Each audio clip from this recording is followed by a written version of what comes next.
Welcome back, traveller. You've come at an opportune time, for the tale I'm going to tell today, even you will find hard to believe. I must warn you, however, that what I tell you today is not for the faint of heart. For today, we whisper of the Church of Dagon and their masters, the Rashaar. There are tales that stretch back hundreds, if not thousands of years, back to the dawn of man. Since man first laid eyes in the vast oceans, tales of creatures that live beyond the waves have been told.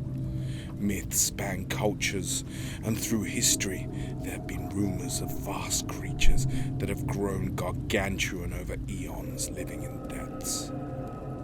Stories abound of vast cities, covered in marble, paved with gold, whose tall tales end the same way, with cities falling beneath water, broken and sunken beneath the waves.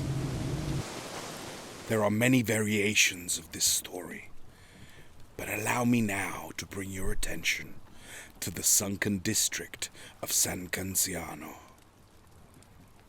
Many decades before the appearance of the rent in the sky, the unfortunate collapse of a large number of houses and businesses was followed by the swift arrival and ministration of the faithful of the Church of Dagon. At first bringing food, blankets, and other aid, they quickly established themselves in the hearts of those they brought succor to. Many would become willing converts in those early days to the Church of Dagon, believing the church had aided them when their own city and government had given up on them.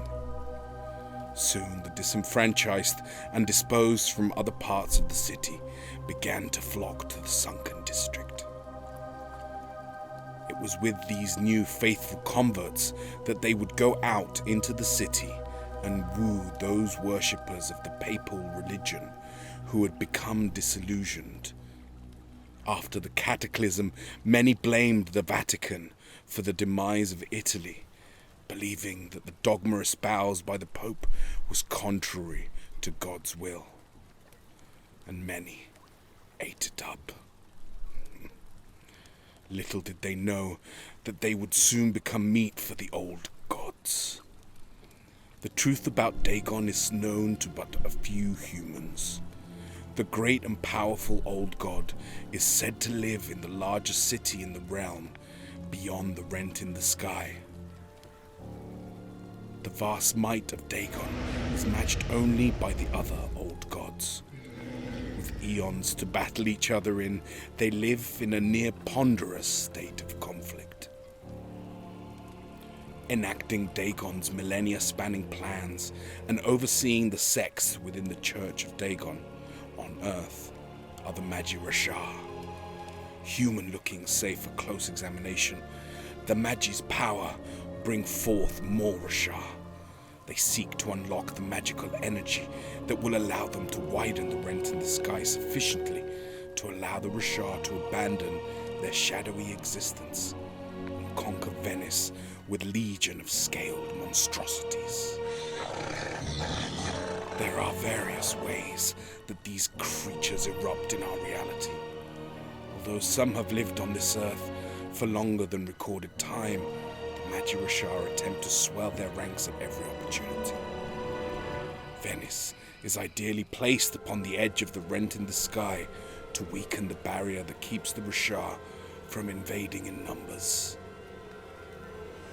These abhorrent magics summon such creatures as the Radru, known as Elder Deep Ones. Possessed of terrifying strength, they are a match for a company of soldiers. Their scaled hide impervious to all but the most powerful and well-directed blow. The summoning rituals are a mixture of ancient blood magic and barbaric rites. A sacrifice of several unwilling participants will often summon forth one or two Rashaar, erupting in a shower of blood within the sacrifice itself. Perhaps the sickest thing is that it is seen as a great honor to give one's body as a gateway the zealots will fight to death to be chosen. Whilst bringing a purebred Rashaar into the world has historically been done through ritual, it is not the only way. Rashaar creatures are able to breed with many species, but the rate of success among humans, regardless of gender, has been high. The most common among the pure Rashaar are the Ugdrum. As intelligent as humans, due to their amphibian ancestry, they are restricted to the depths of sunken. But these secrets are kept viciously. It is extremely unusual for a follower of the Church of Dagon to sway from the path of their old god.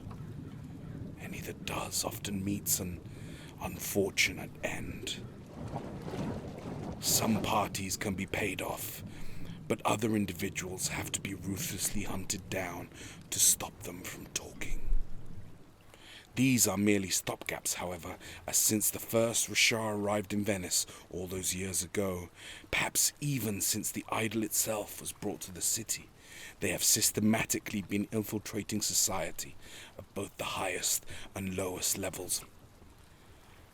Among the Rashaar, the voices of Dagon are whispered about. Sickening creatures who have all but withered away from spending millennia at Dagon's side. Their faces bound in golden crowns, hiding eyeless heads.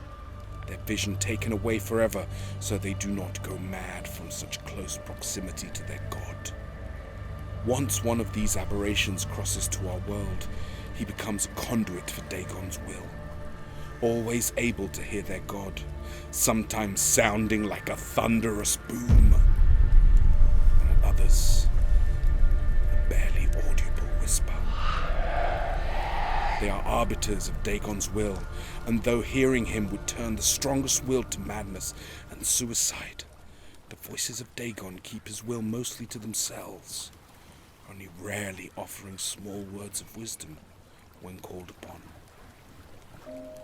For now it seems the old god is happy to bide its time, whether facing down the growing power of the guild, protecting the Church of Dagon from the armored might of the Vatican, or even trying to shield its followers from the encroaching demons of Vlad and his Strigoi.